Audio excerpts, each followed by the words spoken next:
cuántos? Dos.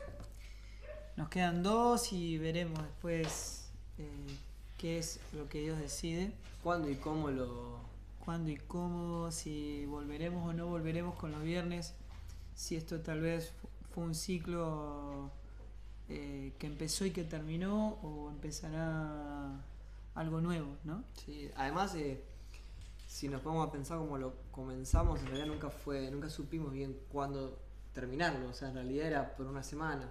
Claro, sí, empezó así para hacer algo breve y bueno, resultó lo que resultó. Pero en este tiempo hemos disfrutado mucho, sí, y el fruto ha sido tremendo. Es increíble la cantidad de personas que se han vinculado y que se han relacionado al proyecto real. Y creemos que Dios tiene un propósito y lo mantiene hasta el fin de los tiempos, ¿no? Y así que un gusto, la verdad, lo estamos disfrutando y lo disfrutamos muchísimo. Sí, y estos últimos 2, la idea es poder hacer 2 últimos especiales. Estamos pensando la manera de poderlo disfrutarlo aún más. Uh-huh. Y que en realidad no sea un final de comunicación del Evangelio, sino que sea una multiplicación de la palabra, ¿no? Exacto. O sea, no se va a terminar acá nuestro vínculo como iglesia, como cuerpo. Entonces, estamos pensando en la manera de cómo avanzar. Posiblemente capaz sean seguir haciendo capítulos de vivo, de podcast, no sabemos que lo vamos a seguir, pero lo estamos pensando. Pero por lo menos para lo que queda de este próximo tiempo, solamente nos quedan este viernes y el que viene. Y el último va a estar bueno, vamos a hacer algo interesante. Y el último, bueno, va a ser no solamente una manera de despedir el ciclo, el año, sino también de acercarnos a una fecha tan especial para nosotros, que no nos vamos a poner a discutir si es una fecha pagana, si el Señor en su encarnación lo hizo en esta época o no tiene sentido, pero sí es simbólico. Claro, tal cual. Es una analogía de algo que ocurre en nuestra vida permanentemente. Es la forma en que Cristo nos hizo partícipe de este nuevo nacimiento, ¿no? De esta Navidad de Cristo en nosotros y nosotros en Cristo. Sí. Así que bueno. Sí, la Navidad, bueno, lo vamos a hablar ese día, ¿no? Pero la Navidad es básicamente es el Evangelio, es para nosotros es recordar el Evangelio, ¿no? O sea, sí, es traer la cruz de Cristo a nosotros, no solamente el nacimiento, sino el nacimiento del niño Jesús en nuestra vida, en nosotros. Exacto. Así que nada, estos últimos 2 capítulos van a estar muy buenos, no sé cómo decirle, capítulo, episodio, vivo, ya nos perdimos un poco, pero estamos súper agradecidos y también de que capaz este vínculo también nos ayuda a nosotros a poder conocernos como iglesia también. Sí. Con el equipo, con nuestra familia que está acá como cuerpo, que estamos creciendo, nos estamos edificando, nos estamos conociendo y esto fue un espacio que nos ayudó mucho a nosotros también en eso y estamos súper agradecidos también.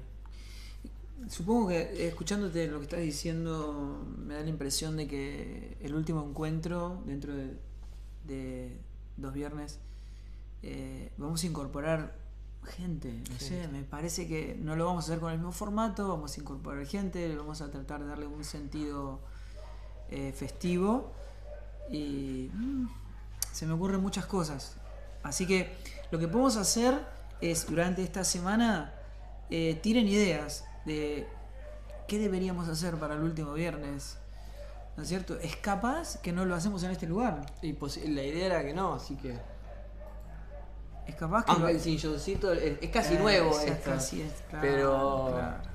Ya le estamos agarrando de gusto al silloncito. Ya es como... Bueno, y si les parece que puede ocurrir algo en vivo, bueno, no sé, tiren ideas en la semana y tal vez pasamos un tiempo un poquito de disfrute de la persona de Cristo en todo lo que Él es y en todo lo que Él produce en nuestra vida, ¿no? Así que bueno, podemos arrancar. Si es que hoy yo estaba yendo a trabajar y me llamaron por teléfono.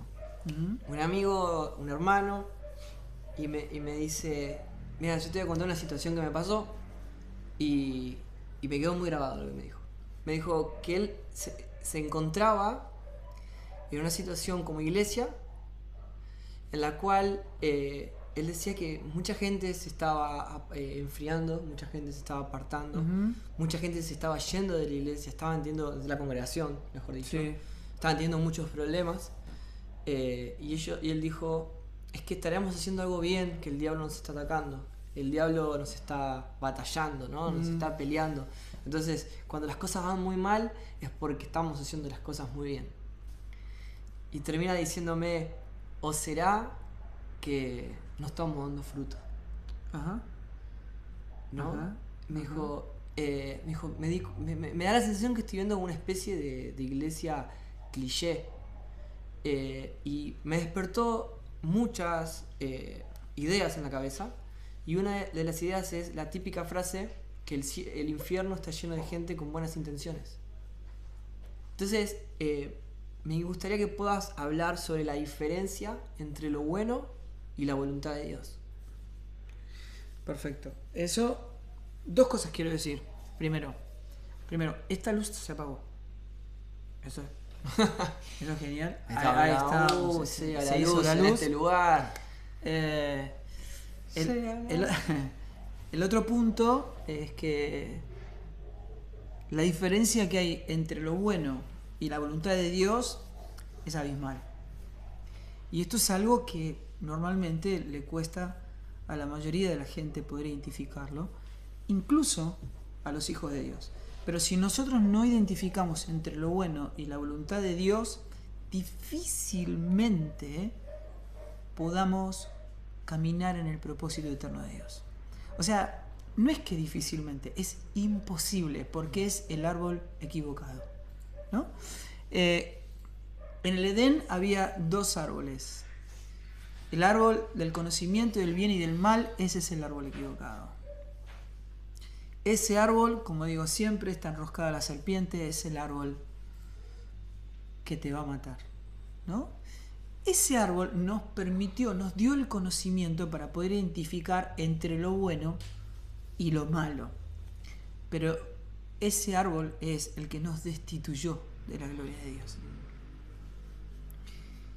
A la vez hay otro árbol, que es el árbol de la vida, que era el tipo y sombra del que había de venir. O sea, era la sombra de Cristo, que es la vida.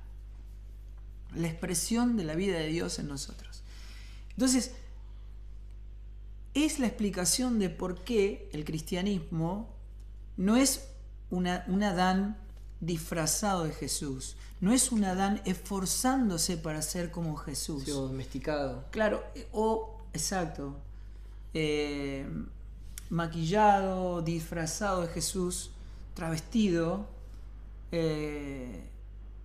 porque Adán es la muerte y Jesús es la vida. Lo que vos decías siempre en los rituales de kiosco, vos antes depende de vos, decías que era como maquillar un muerto. Exactamente. Es exactamente eso, nada más cercano y más claro que eso. Es maquillar a un muerto. Ahora, cuando uno ve esto, entiende lo que venimos hablando desde hace tanto tiempo, que es lo principal. Si nosotros entendemos nuestro posicionamiento, eso va a permitirnos ver en el Espíritu, a través de la mente de Cristo, lo mismo que Dios ve. Porque otra de las grandes preguntas, Seba, es ¿cómo sé yo si es la voluntad de Dios? O sea, ¿cómo conozco la voluntad de Dios?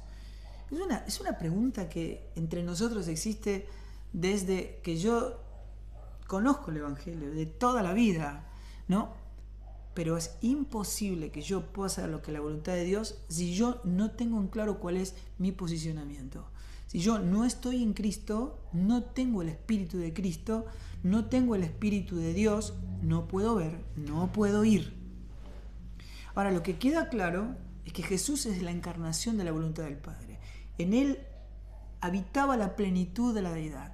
Él fue la encarnación, no solamente de la voluntad del Padre, sino de la gloria del Padre, y esa palabra y la voluntad del Padre se encarnó y habitó entre nosotros y vimos su gloria.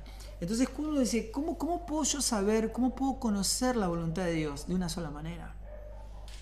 ¿Quién es la voluntad de Dios? ¿Quién es la encarnación de la voluntad de Dios? ¿Quién dijo, si me viste a mí, viste al Padre? ¿Verdad? Cristo. Y entonces, ¿cómo yo conozco la voluntad de Dios? Bueno, de una sola manera. Aquel que es la encarnación de la voluntad de Dios, que es Cristo mismo.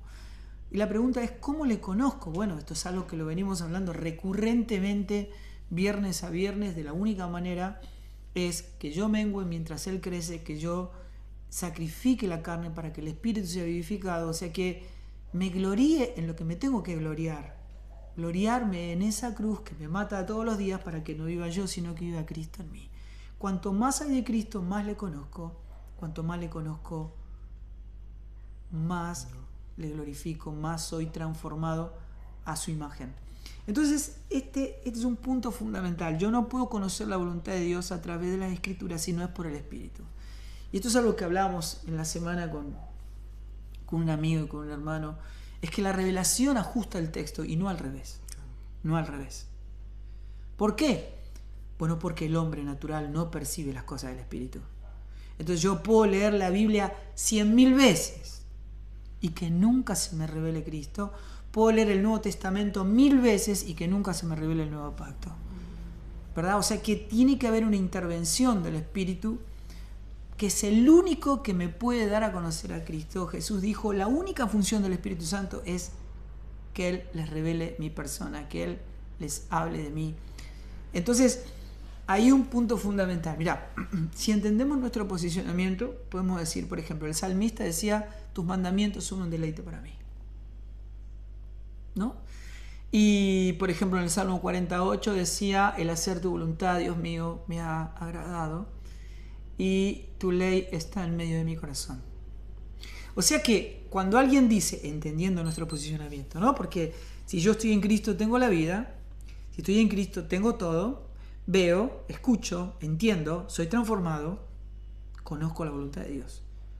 Pero si no estoy en Cristo, estoy muerto, no veo, no siento, no oigo y estoy en muerte. O sea, nuestro posicionamiento define exactamente todo.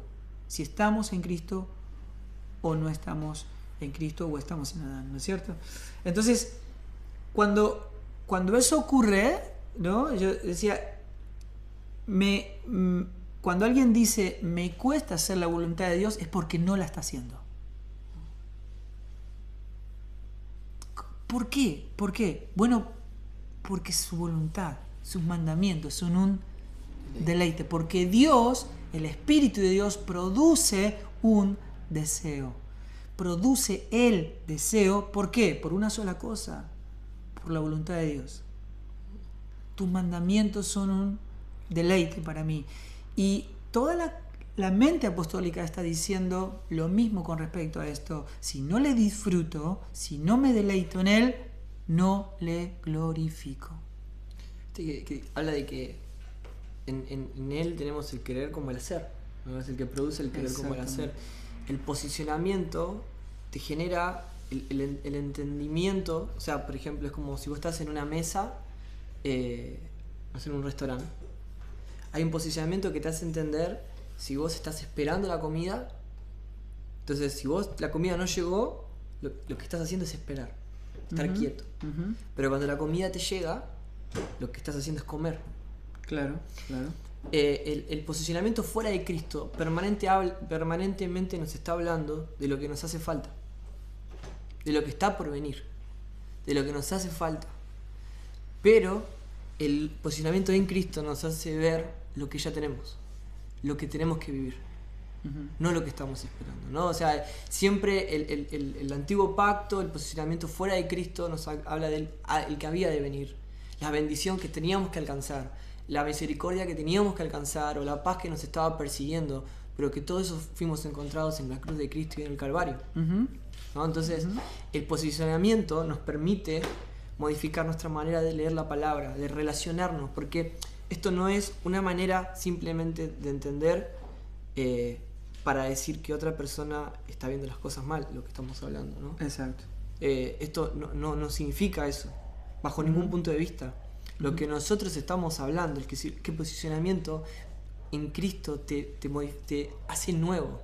Todas las áreas, el área de tus relaciones, tu trabajo, porque todo te lo hace ver por el filtro de Cristo.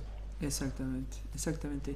Y un punto fundamental en esto es que la voluntad de Dios se manifiesta de una manera que camina por un carril completamente distinto y opuesto al bien y al mal. Entonces, claro, uno puede decir, pero ¿cómo? ¿La voluntad de Dios no es lo bueno en definitiva? O una vida ordenada. O una vida ordenada, y el Señor dice esto. En aquel día muchos me van a decir, profetizamos, eso es bueno, en tu nombre. Echamos fuera demonios en tu nombre, eso es bueno. Hicimos muchos milagros en tu nombre, eso es bueno. Van a poder decir, predicamos el Evangelio, caminamos todo el mundo, te proclamamos, hablamos lenguas humanas y angélicas, como dice 1 Corintios 13, y aún entregamos nuestro cuerpo para ser quemado, y el Señor dice, no lo conozco. Nunca los conocí. Si no está la sustancia de Dios que produce la voluntad del Padre, el amor, la sustancia de Dios que produce lo que Dios quiere, lo que Dios anhela, entonces no hay vida, no hay evangelio, no está la gran noticia, ¿no? Entonces hay que diferenciar perfectamente el espíritu. Miren, nosotros podemos darle de comer a los pobres, poner comedores. Hay algo que es bien interesante. Hay un pasaje bíblico en el cual lo vienen a buscar al Señor. Y le dicen, Señor, después de que él había orado y estando con las multitudes, el Señor pasa la noche orando, lo buscan, no lo encuentran del otro lado de la orilla del mar. Y dicen, te estuvimos buscando toda la noche, ¿dónde estábamos? Acá hay mucha gente que necesita que ores por ellos. Y él dijo, no. ¿Cómo? ¿Cómo Jesús dice que no? Hay gente, no sé, que sus hijos están muriendo, que están gente enfermos. Que viajaba, caminaba días y días para encontrarse con Jesús para ser sana. Tal cual, y Jesús dice, no porque hay que pasar a la próxima ciudad, porque para esto vine. Él iba de camino a Jerusalén para ser crucificado. Y cuando uno mira a Cristo, se da cuenta que la presión de la gente jamás cambió el objetivo de Jesús, que era hacer la voluntad del Padre, ser fiel a la voluntad del Padre en todo. Entonces, uno mira, y como muchas veces dijimos, si hay alguien que comete un delito y alguien inocente, una víctima y un victimario, claro, el delincuente es el que tiene que ir a la cárcel, porque es el culpable. Pero la justicia de Cristo, que expresa la voluntad del Padre, dice que el inocente paga por el culpable, que el justo muere por los injustos. Eso no responde a una idea de justicia humana, de bien y de mal, sino algo muchísimo, infinitamente más profundo, que es la expresión de ese regalo que es Cristo en nosotros, que expresa esa gracia, ese regalo inmerecido en nuestra vida, que se expresa como la luz del mundo, como la sal de la tierra.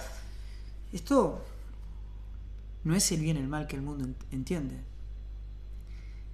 Esta es la gran noticia del Evangelio, que es Cristo en nosotros, ¿no? Es increíble. Y fíjate esto. El apóstol Pablo dice en Efesios capítulo 3, versículo 1, dice esto: por esta causa yo, Pablo, prisionero de Cristo, por vosotros los gentiles, o sea, por ustedes. Ahora, miren esto, aparece por la causa, yo, Pablo. El disfrute, el gozo, la plenitud, el agradarme, vivirlo con agrado, como lo expresa el salmista. Causa, disfrute, y prisiones. Son tres palabras que parecen irreconciliables. Sin embargo, en Cristo son una misma cosa. ¿Cómo puede ser? ¿Cómo puede ser? Entonces, ¿qué quiere decir esto? El disfrute real es indomable cuando la causa es Cristo. Entonces el sufrimiento no me convierte en una víctima, Claro. sino que se convierte en el más profundo de mis disfrutes y de mi gozo, porque mi causa es Cristo, y lo que produce el vivir en esa causa es para mí mi gozo perdurable y eterno, mi disfrute, mi deleite, y mi estado es ser prisionero de Cristo. Qué tremendo, ¿no? Porque lo que uno está permanentemente escuchando acerca del Evangelio, Es libertad. claro. Ahora, si vos estás posicionado en Cristo, lo que dicen las cartas apostólicas nunca dice Dios al que ama prospera. No está. Sí, además dice que el que lo ama, sus mandamientos no son gravosos, ¿no? Exacto. Pero sí está, por ejemplo, Dios al que ama disciplina. Claro. Entonces, hay una manera en que Dios ama que no está vinculada a la lectura del bien y del mal, sino a la voluntad del Padre, que nos conduce al supremo bien, que es Él mismo. ¿No es cierto? Y entonces dice, cuando ustedes hacen la voluntad de Dios, sus mandamientos son un deleite, no son gravosos, son un disfrute, un privilegio, un verdadero honor. ¿No? Esto de lo bueno y la voluntad de Dios me hace pensar demasiado en que la cruz de Cristo no es simplemente un ejemplo heroico, ¿no? De muerte, de sacrificio, de amor, sino que la cruz de Cristo es la reconciliación de Dios con nosotros.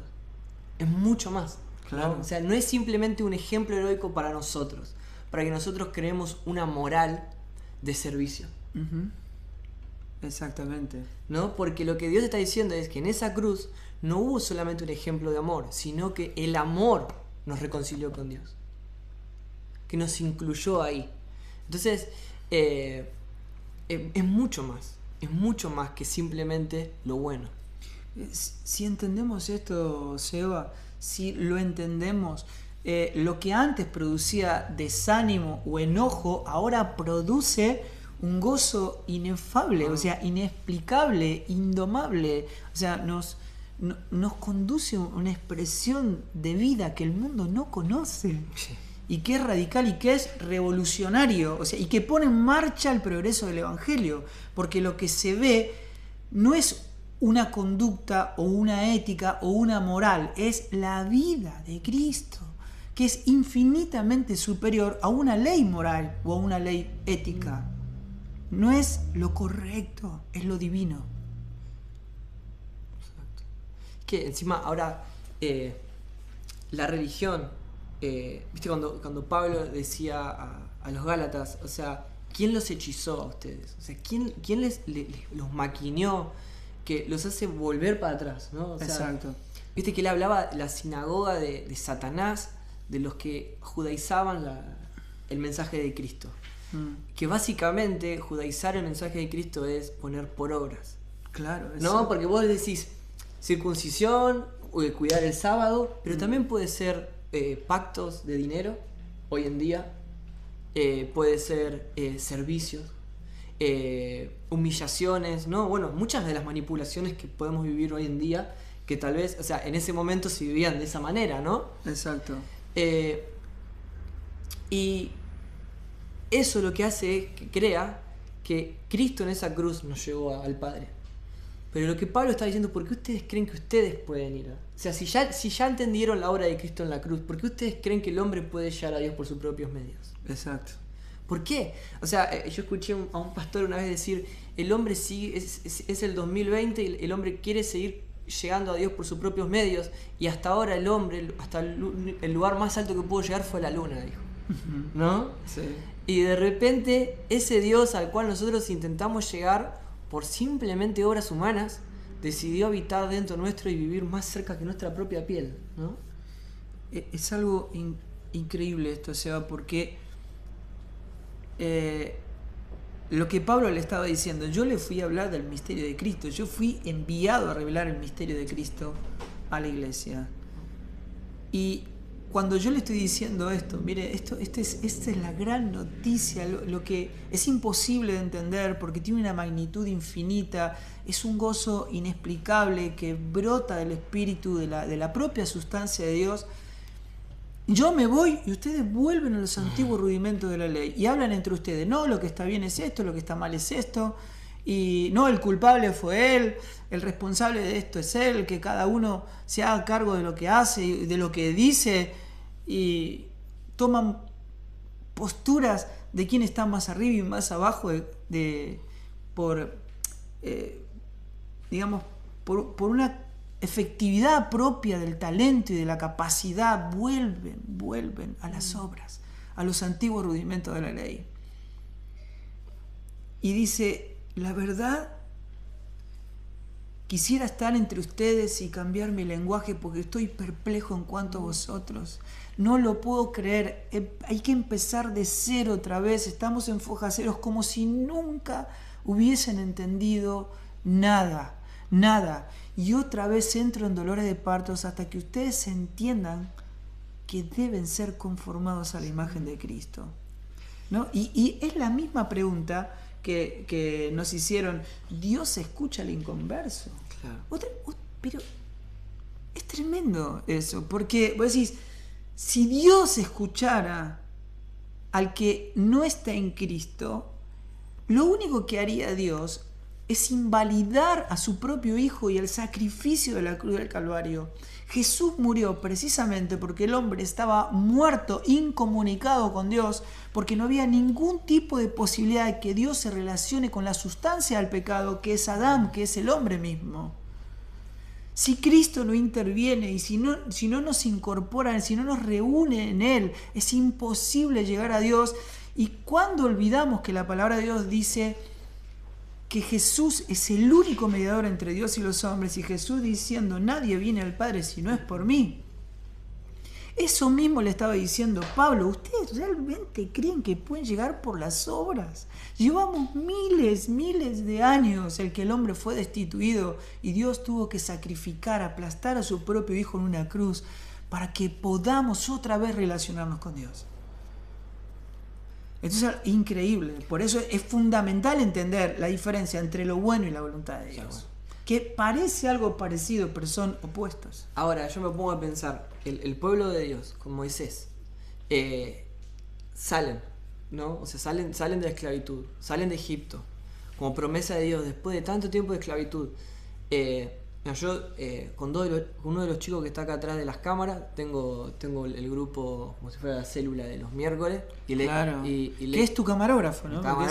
Ese es el que me va diciendo que no estoy mirando nunca la cámara. Sí, así tengo un problema que no miro todo el tiempo. Soy tímido. Y no mira. Y bueno, este es un punto que nosotros decíamos, vos ponele, ves a alguien con pie plano, le orás y de repente se hace el arco. Sí. Quedamos todos con los ojos así, ¿viste? No lo puedes creer. El pueblo de Israel, Moisés agarró una rama y abrió el mar en dos. O sea, ¿entendés, no? O sea, sí. Abrió el mar en dos. Pasan todos. Y cuando están pasando los egipcios, el mar se cierra. Y a los 10 días estaban adorando a una vaca de oro. ¿No? O sea, sí. Vos decís, ahora, bueno, esa época. Pero que además no es una vaca de oro que apareció caminando por el medio del desierto. No, juntaron anillos. ¿Qué tenemos ahí? Dame, fundámoslo. Mirá la cara de la vaca, parece un chancho. Todas esas cosas que vos decís, claro. ¿Cómo llegamos a esto? O sea, es algo tan denigrante. Pero, escúchame, decía, ¿quién era el que decía? Creo que era, no me acuerdo si era Whitefield. Bueno, ya me voy a acordar. Uno de los hombres representativos que han dejado un legado en el Evangelio decía, nunca se produce mayor idolatría en la Iglesia de Cristo que los domingos. Claro. ¿Por qué? Bueno, porque cuando nosotros tenemos un Dios hecho a nuestra imagen, ¿no es cierto? Este es un punto fundamental, porque lo que no conocemos de Dios lo imaginamos. Sí. Y entonces cuando adoramos un Dios que está hecho a nuestra imagen, eso no es adoración, eso es idolatría. Sí, y a eso que no morimos nosotros, lo que terminamos convirtiendo en nuestro propio ídolo, ¿no? También. Exactamente. Y esta cuestión de que cuando la gente dice vamos a adorar, ¿no? Que convierte en un evento lo que es la adoración, le está diciendo vamos a adorar, a cantar o a decir palabras que creemos nosotros que agradan a Dios. Escuchen, las canciones no agradan a Dios. Las palabras no agradan a Dios. Lo único que le agrada a Dios es su propio Hijo. Lo único bello, hermoso, precioso, lo que le satisface, lo que le complace es su propio Hijo, que está en sus hijos, Claro. que están en los que están en Cristo. Lo que Él tiene que ver es una vida producida por el Espíritu que expresa al Hijo de Dios que está en nosotros.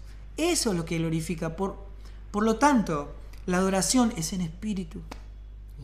No es natural. Nadie puede producir adoración, lo produce el Espíritu. Y en verdad, y Cristo es la verdad. Él es la verdad. Entonces esto es sustancial para poder entenderlo. Claro, pero vos llevalo a un punto unos años más adelante. Uh-huh. Mismo cuando caía la maná del cielo. Exacto. ¿No? Pero más adelante, los discípulos. O sea, el misterio del corazón de Dios se hizo carne y hueso. O sea, el misterio del corazón de Dios guardado es Cristo. Que Él es la reconciliación entre nosotros y Dios. De repente la promesa. O sea, nosotros estuvimos viendo The Chosen con el Twitch de Citidela, que después de este vivo está en Twitch Citidela y lo pueden ver. Nosotros, viste, en la serie muestran, bueno, y obviamente si vos lees y vas conociendo, lo vas a entender, pero la sensación que había de que el Mesías estaba llegando. Sí. Había una sensación de que el Mesías estaba llegando, estaban esperando el Mesías de una manera impresionante. Y ellos no solamente lo conocieron a Jesús, que es el corazón de Dios hecho persona, es Dios hecho persona, es la imagen del Dios invisible. O sea, todo Dios, toda la creación estaba dentro de Él. Y de repente Juan duerme en su pecho. Sí. Hay un libro que se llama El latido del rabí, es el que conoce el latido del corazón de Jesús. Ellos sabían de qué color tenía los ojos, el pelo, el tono de voz, el calor del abrazo, ¿no? O sea, su sentido del humor. Y de repente Jesús es crucificado y ellos se dispersan. Y ellos vuelven a sus vidas comunes. Entonces mi pregunta es, si yo nazco de nuevo, si yo realmente conozco a Cristo, ¿puedo perder la pasión por Dios y su reino?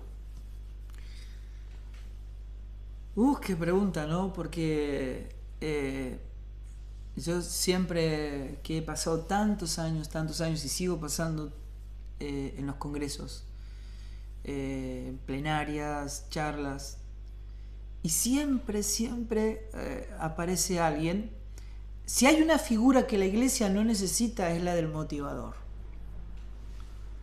Eso es un veneno para la iglesia. Nadie necesita contagiar ánimo en la iglesia, porque el que produce el deseo es Cristo. O sea, lo que la gente necesita es Cristo. Y si el obrar de su espíritu está en nosotros, dice la palabra, no te permite estar ocioso. El gozo es indomable. La expresión de su gozo permite que nosotros seamos dadores alegres. No necesitamos personas que motiven nuestros sentidos. Entonces, cuando hablamos de pasión, uno se pregunta esto: ¿puede un hijo de Dios no estar apasionado? Bueno, es una pregunta de doble filo, ¿verdad? En un sentido, parece imposible. ¿Por qué? Bueno, porque hay un solo mandamiento. Uno solo. Que es amar a Dios con pasión. O sea, la mayor expresión de amor es un amor en su máxima expresión, ¿no? Es con todo tu corazón, con toda tu mente, con todas tus fuerzas y con toda tu alma. Entonces, ¿y qué es lo que produce la pasión? Digamos, en un país como este, ¿a quién le dicen pasión? Por ejemplo, al fútbol, ¿no? Y uno ve, o esa gente que va a ver su banda favorita y hace 3 días de cola bajo la lluvia, con frío, y recuerdo esta expresión que se la escuché a Ale Rodríguez en una oportunidad. Él dijo: la pasión hace que todo sacrificio se convierta en un privilegio, ¿no? Entonces, cuando uno está apasionado por Dios, cuando uno está apasionado por Cristo, por todo lo que lees y todo lo que produce, por sus obras, entonces hace que vende y todo, dáselo a los pobres, deja tu tierra y tu parentela, ama a tus enemigos, bendice a los que te maldicen, ponele otra mejilla, todo salga del terreno del sacrificio y se convierta en un privilegio, en un deleite, ¿no? En un honor. Que la religión te hace motivarte a través de la deuda y del miedo y de la culpa.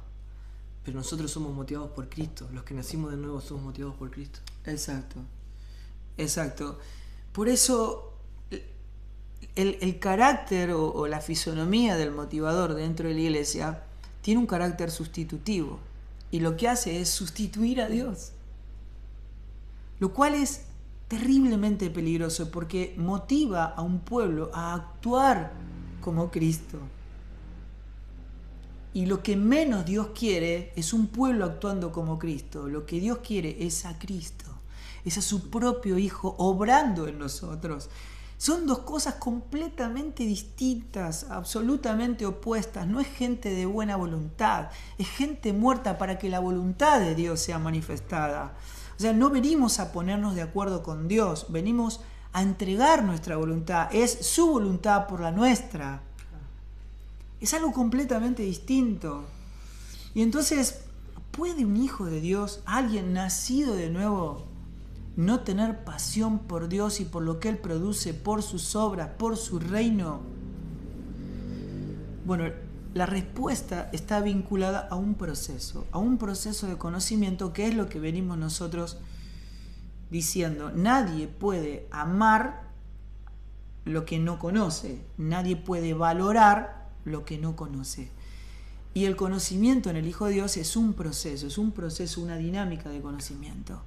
Entonces, ¿por qué la persona que encuentra el tesoro en el campo gozosamente va y vende todo lo que tiene? Porque esa persona entendía el valor del tesoro. Y acá hay un punto clave, Seba, porque él entendió que ese tesoro tenía un valor tan infinitamente superior a todo lo que él tenía, que consideró que todo lo que tenía era basura, era nada. Entonces, yo me acuerdo cuando éramos chicos y alguien en el colegio tenía la figurita difícil del álbum, me acuerdo que nos peleamos por decir: ¿quién te cambio por 300 figuritas, otro por 500, otro por 700 figuritas? Porque era una, pero valía por todo. El valor de este tesoro, mirá el ejemplo que estoy dando, ¿no? Pero el valor de este tesoro es tan enorme, tan descomunalmente enorme,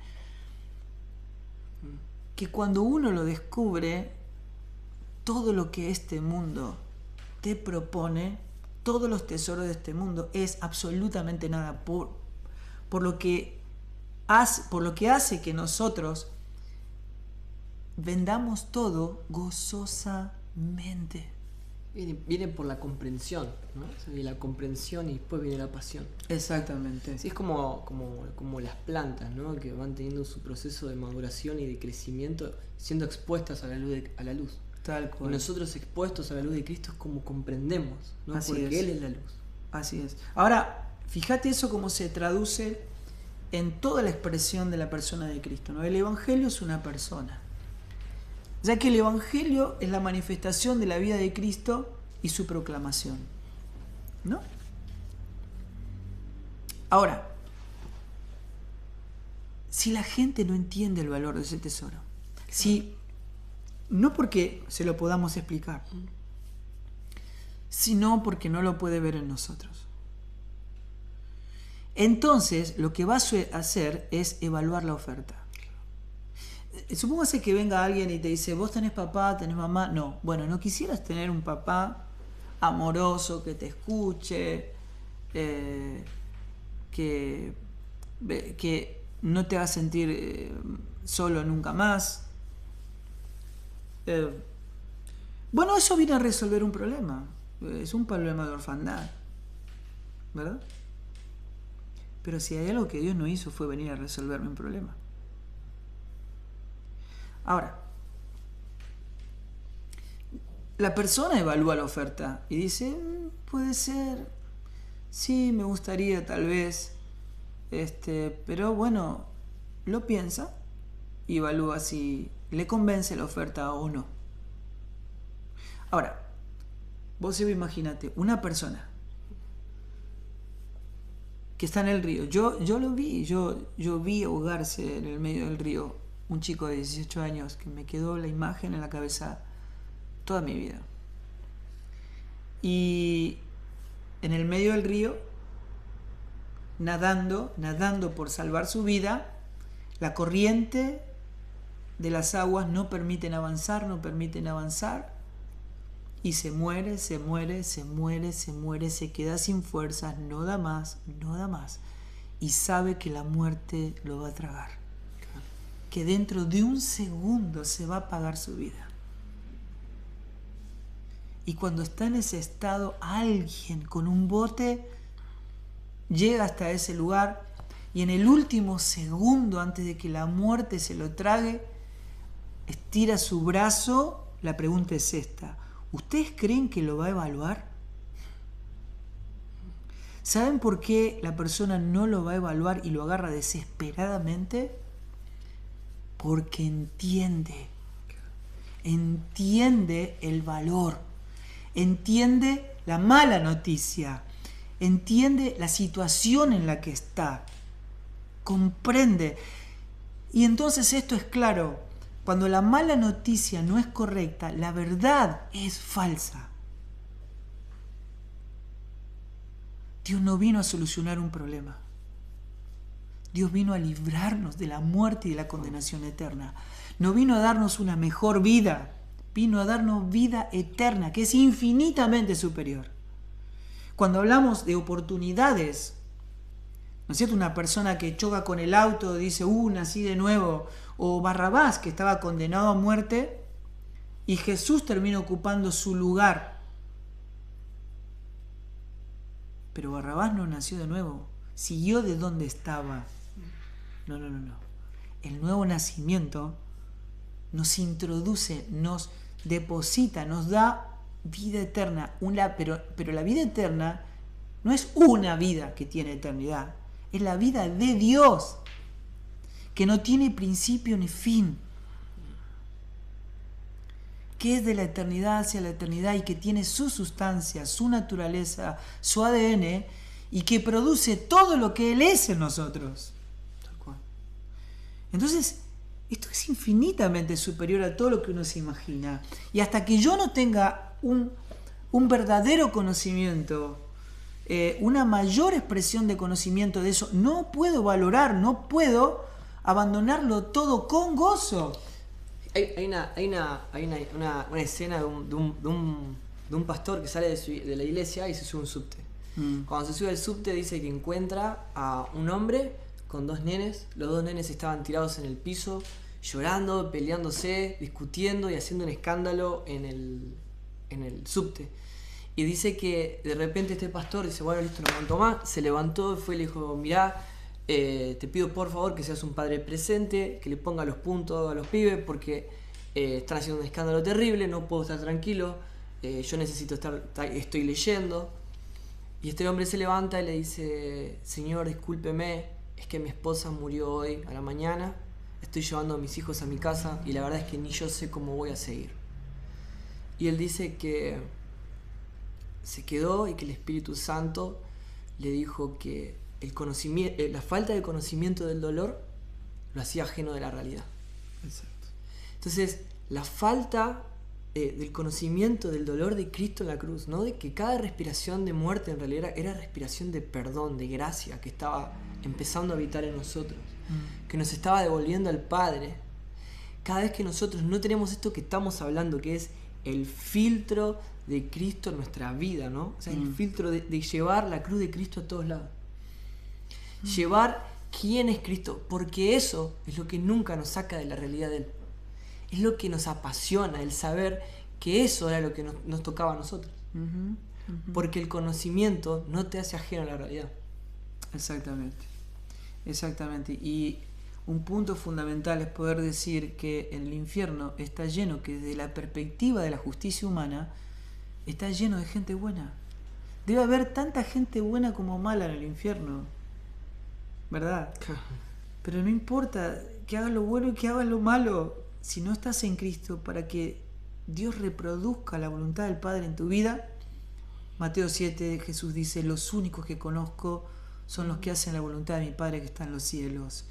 Es lo único que reproduce aquellos que están en Cristo, que es la manifestación de la vida de su Hijo. Esto es crucial, esto no es algo con lo que vos vas a poder encontrarte cara a cara con el Señor y decir: yo no lo sabía, nadie me lo dijo.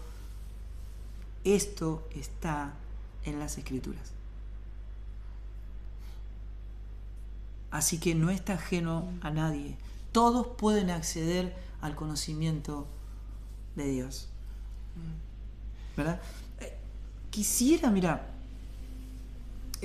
no sé si podemos terminar con un tema que nos quedó pendiente acerca de que en la posición de Cristo, estando en Cristo, podemos ver toda la obra de redentora de Cristo como un hecho consumado. O sea, como dijimos la vez pasada, no como una buena promesa, como un buen pronóstico, como un buen augurio. No somos gente esperando bendiciones ni promesas, sino como un hecho consumado que debe ser notificado.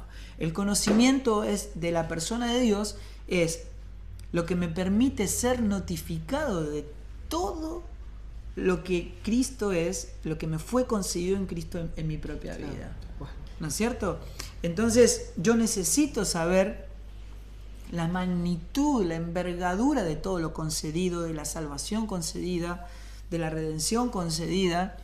Y uno de los puntos que hablamos tanto en los vivos es acerca de las bendiciones, digamos, ¿no es cierto? De gente esperando bendiciones y el famoso Dios te bendiga. Nosotros dijimos claramente que cuando uno ve las cartas apostólicas, que es en lo que prospera la iglesia de Jesucristo, le está hablando a gente que está en Cristo, ¿verdad? Y entonces, claro, no van a encontrar jamás una expresión de los apóstoles diciendo Dios te bendiga, porque esto era algo que ellos se les había revelado, ya lo entendían. O sea, podíamos bendecir los alimentos, podíamos bendecir a nuestros hermanos, podemos bendecir a Dios, podemos bendecir la creación, pero decir Dios te bendiga a alguien que está en Cristo es mucho más que una expresión, es un concepto. Es un concepto que opera en áreas espirituales, ¿no es cierto? Es decir, nosotros en Cristo fuimos bendecidos con toda bendición espiritual que opera en regiones celestiales. Y entonces aprendimos qué son las bendiciones espirituales que operan en regiones celestiales. Lo hemos hablado en otro viernes, no lo vamos a hablar ahora. ¿Y qué son las bendiciones terrenales? Que estaban en la forma en que Dios obraba en el antiguo pacto, ¿no es cierto? Y entonces quisiera, sin irnos hoy, poder hablar. Hubo un librito que se vendió muchísimo, que fue la oración de Jabes, y preguntarse, yo me acuerdo de cuando lo vi y digo, pero qué cosa, ¿no? ¿Podemos aplicar esto a nuestra vida? ¿Cómo lo relacionamos con nuestra realidad? Bueno, entonces podemos agarrar la oración sacerdotal de Números capítulo 6 y poder evaluarla desde este punto de vista, ¿no? De los que estamos en Cristo y los que no lo están. Para poder entender nuestro posicionamiento. ¿Y cómo cambia nuestra realidad? Absolutamente. Entonces, cuando uno lee esto y que encima nosotros, esto que lo enseñamos permanentemente, me llamaron de un ministerio tan conocido, tan amado, y nos pidieron si podíamos participar los dos de una canción. ¿Y de qué eran? De este tema. De esta oración sacerdotal de Números capítulo 6, ¿no? Por supuesto. La melodía está buenísima. Participamos, pero bueno, no es que sea pecado, pero van a encontrar el tema en un mes en YouTube. Sino que podamos entender, o sea, alguien cuando dice Dios te bendiga está diciendo algo malo. No está diciendo algo malo. No, pero que el vocabulario no es inocente, eso es lo que estamos hablando. Ese es el punto. Si nosotros comunicamos mal, guiamos mal, expresamos mal, formamos conceptos, trasladamos los problemas a las próximas generaciones, ¿no? Y no es un detalle que Jesús, que uno esté pidiéndolo, o sea, que vos, como me dijiste hoy, Seba, yo esté en la mesa comiendo, ¿no es cierto? Y llamo al mozo para que me sirva la comida. O sea, ¿cómo le estoy pidiendo algo que ya me fue servido, que ya está, ¿no es cierto? O sea, si esperamos algo que ya pasó, lo único que vamos a hacer es perder el tiempo. Y lo único que la iglesia no debe hacer es perder el tiempo, ¿no? Porque los tiempos son malos y hay que acelerar. Dice el Señor, le ordenó a Moisés, diles a Aarón y a sus hijos que impartan la bendición a los israelitas con estas palabras. Dijo: el Señor te bendiga y te guarde, el Señor te mire con agrado y te extienda su amor, el Señor muestre su favor y te conceda la paz. Así invocarán mi nombre sobre los israelitas para que yo los bendiga. ¿No? Entonces, cuando uno mira esta oración y lo ve a través del Espíritu de Cristo, el Espíritu Santo revelándonos al Cristo que habita en nosotros, y podemos ver las cartas apostólicas, el fundamento apostólico, la respuesta es esta. En el Antiguo Pacto dice: el Señor te bendiga, y en el Nuevo Pacto dice que Él ya nos ha bendecido con toda. Y la palabra toda, o sea, cuando alguien te tiene que preguntar esto, ¿qué parte de la palabra toda no entendimos? Que es todas bendiciones, porque todas las bendiciones están en Cristo, todas las promesas están en Cristo, porque Él es el todo en todos. No hay algo que falte, no hay algo que tenga que venir. Puede haber una dispensación de ese atributo de Cristo, que Dios diga por ahora no, porque todo lo que ocurre en Cristo ocurre conforme a la voluntad del Padre, y yo sé que me fue concedido, pero por ahora no lo estoy viendo, no lo estoy experimentando, porque Dios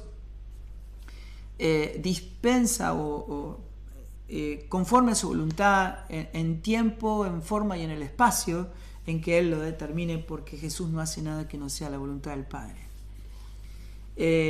Dice la oración sacerdotal: Dios te guarde.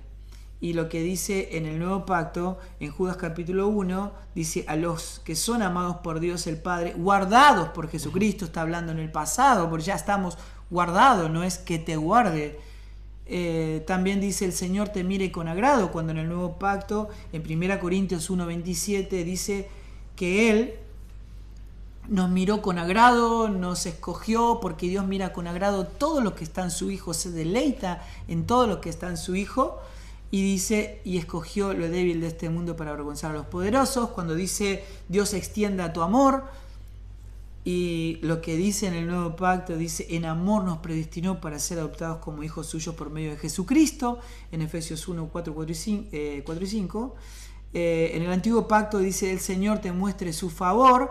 Cuando en 2 Timoteo 1:9 dice, nos concedió este favor en Cristo antes del comienzo de los tiempos. También dice, te conceda la paz, cuando en Romanos 5:1 dice, ya que hemos sido justificados por la fe, tenemos paz, ya la tenemos paz para con Dios por medio de Jesucristo. Bueno, en el antiguo pacto eran expresiones de deseos, pero en el nuevo pacto son realidades consumadas en la persona de Cristo. Y esto es fundamental poder entenderlo, porque si no, no vamos a poder disfrutar lo ya concedido. Y el disfrute de lo concedido es la expresión de la voluntad del Padre. Si yo no le disfruto, no le glorifico. Esto es crucial y está en el eje. Bueno, tenemos un minuto. No sé si, bueno, vos querés decir algo especial con respecto a lo que va a venir, pero una de las cosas que le queremos decir es, pueden seguir mandando sus preguntas. Seguramente el viernes que viene vamos a estar respondiendo más de estas preguntas, que las vamos acomodando por tema y vamos tratando de responderlas uno a uno. Pero el otro punto es, tienen ideas acerca del último viernes, ¿no? Para ver qué podemos hacer para despedir este ciclo. Mira esto, bueno, bien. Vamos a el Super Amadeo, porque Super Amadeo que viene, mirá, claro, tiene la ven. Mira, se está terminando el la minuto, capa, ¿se ven? Sí, se está terminando. Y bueno, con esta yo lo he visto volar. Sí. Yo lo he visto volar. Bueno, hay una película que es Super Can, ¿no es cierto? Que vuela. Él no, porque es salchicha. Él es pistero, está al piso. Él es salchicha. Pero bueno, gente, estamos cerrando. No se olviden de mandar las ideas para el último encuentro. Seguramente vamos a poder brindar, no le vamos a poder pasar algún canapés por la cámara, pero ustedes pueden preparar ese día, ponerse comida ahí en su propia mesa y poder compartir virtualmente todo lo que está pasando, mientras disfrutamos a Cristo en todo lo que Él hace, produce, provee para su propia gloria. Así que bueno, gente, les mandamos un abrazo. Dos, y capaz en el último lo llevamos también, si no lo hacemos acá. Sí, seguramente. Así que bueno, dale. Ahí está. Bueno, gente, hasta el viernes que viene. Un abrazo gigante.